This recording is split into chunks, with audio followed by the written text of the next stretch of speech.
सरायपाली के वरिष्ठ नागरिक श्री जगदीश लाल गोवेजा जो मीसाबंदी रहे आपातकाल के दौरान, उनके सुपुत्र हमारे साथ आज चर्चा में हैं।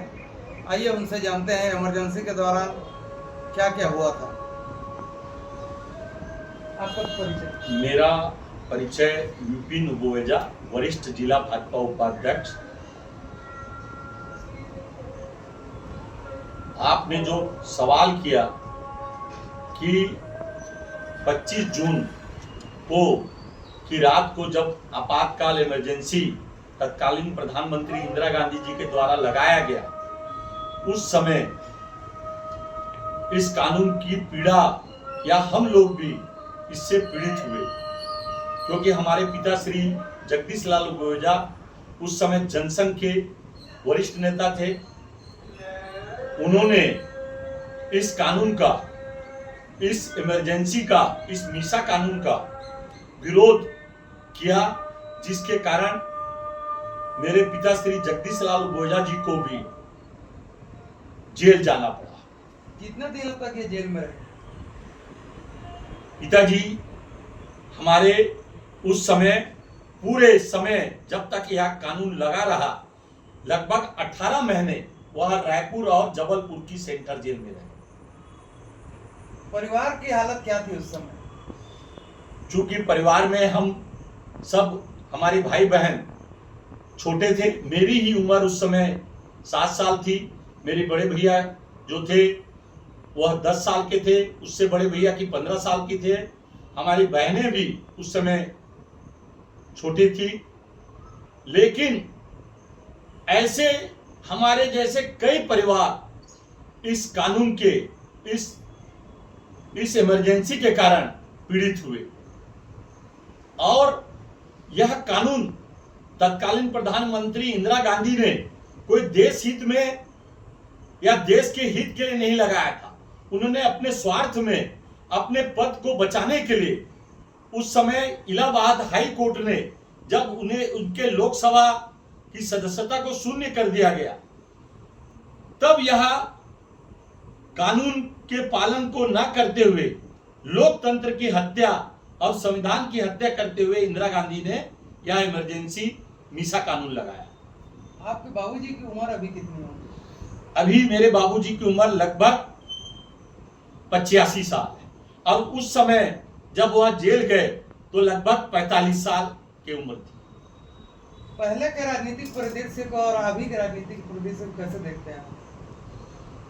पहले के राजनीतिक की बात करें तो पहले राजनीतिक पार्टी के लोग, खासकर जनसंघ के लोग, जो सत्ता शासन या पद के लिए नहीं आए थे, वह उन्होंने राजनीति जो कांग्रेस के द्वारा एक प्रकार से लोकतंत्र की हत्या की जा रही थी, एक तरह से जो लगातार सरकार में रहकर विरोधी दल के नेताओं और जनता के हित में काम न करते हुए जनता के खिलाफ काम कर रहे थे, उस समय की पार्टी जनसंघ और आज की भारतीय जनता की पार्टी की बात करें तो फर्क तो आया है। लेकिन आज भी भारतीय जनता पार्टी के लिए देश हित पहले है, सत्ता शासन बाद में। किन किन जेलों में रहे उस दौरान, आपातकाल के दौरान आपके बाबूजी? हमारे बाबूजी उस समय रायपुर सेंट्रल जेल में रहे, जो मैं उस समय हमारी माताजी और बड़े भैया के साथ हर महीने जेल में मिलने के लिए जाता था। और उसके बाद जब इस कानून का विरोध पिताजी जेल में भी, और इंदिरा गांधी मुर्दाबाद, कांग्रेस सरकार मुर्दाबाद के नारे लगा रहे थे, तो उन्हें इसके कारण जबलपुर जेल भेज दिया गया। उस दौरान किन कठिनाइयों का सामना करना पड़ा परिवारजनों को? स्वाभाविक तौर पर, जैसे मैंने कहा कि हम लोग सब छोटे छोटे थे, कमाने वाले या घर को देखने वाले पिताजी के अलावा कोई नहीं था। तो उस समय हम लोग आर्थिक परिस्थिति से भी गुजरना पड़ा।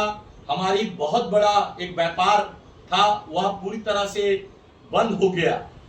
और सच बोलो तो हम लोग परिवार वाले मानसिक रूप से, आर्थिक रूप से और शारीरिक रूप से हमें बहुत पीड़ा हुई। उस दौरान उन्हें माफी मांगने के लिए कहा गया, जिससे उनकी सजा माफ हो जाएगी। उस समय पिताजी को जब जब यह कानून लगा और उसके दूसरे तीसरे दिन जब पुलिस वाले हमारे घर आए और पिताजी को पकड़कर महासमुंद ले जाया गया, चूंकि एसडीएम उस समय महासमुंद में ही रहते थे, उस समय पिताजी को तत्कालीन एसडीओ के द्वारा यह कहा गया कि आप अगर राजनीति से संन्यास ले लेंगे और जनसंघ पार्टी से सदस्यता से इस्तीफा दे देंगे और माफी मांग लेंगे तो आपको इस कानून से, इस धारा से हम मुक्त कर देंगे और आपको छोड़ देंगे, आपको जेल जाना नहीं पड़ेगा। लेकिन पिताजी ने कहा कि मैं जेल जाना पसंद करूंगा, ना मैं माफी मांगूंगा, ना मैं राजनीतिक से संन्यास लूंगा, ना जनसंघ पार्टी से की सदस्यता से मैं इस्तीफा दूंगा। अभी राहुल गांधी संविधान बचाओ की बात कर रहे हैं, बहुत अच्छा सवाल है। इस पर आपका क्या कहना है? मेरा तो यही कहना है कि उन्हें याद करना चाहिए अपनी दादी को, जब उस समय 25 जून 1975 को इंदिरा गांधी जी ने उस समय लोकतंत्र की हत्या और संविधान की हत्या करके यह धारा, यह कानून, यह इमरजेंसी देश भर में लगाया गया था। तो आज तो मैं राहुल गांधी और कांग्रेस से यही कहना चाहूंगा कि अपनी दादी और कांग्रेस के लिए, कांग्रेस की शासन के लिए इस जो कानून, मीसा कानून लगाया गया था, इमरजेंसी लगाया गया था, उसके लिए राहुल गांधी और कांग्रेस को इस माफी मांगना चाहिए। मुख्यमंत्री विष्णुदेव साय मीसाबंदियों का सम्मान करने के लिए परसों आमंत्रित किए हैं, इस पर आप क्या कहेंगे? मैं वर्तमान छत्तीसगढ़ शासन और विष्णुदेव सरकार के प्रति मैं और ऐसे कई पीड़ित परिवार के लोग उन्हें बहुत धन्यवाद और आभार व्यक्त करते हैं कि आज भी भारतीय जनता पार्टी की सरकार, जो पुराने लोग जो जेल में डाल दिए गए और पीड़ित परिवारों को याद करके सम्मान किया जा रहा है, और उनके परिवार के लिए जो हमारे जैसे कई लोगों के लिए एक पेंशन छत्तीसगढ़ सरकार के द्वारा दी जाती है, जिसको पूर्व में भारतीय जनता पार्टी और रमन सरकार के द्वारा चालू किया गया था, उसे वर्तमान की विष्णुदेव सरकार निरंतर चालू की हुई है। उनके प्रति बहुत धन्यवाद और आभार। धन्यवाद।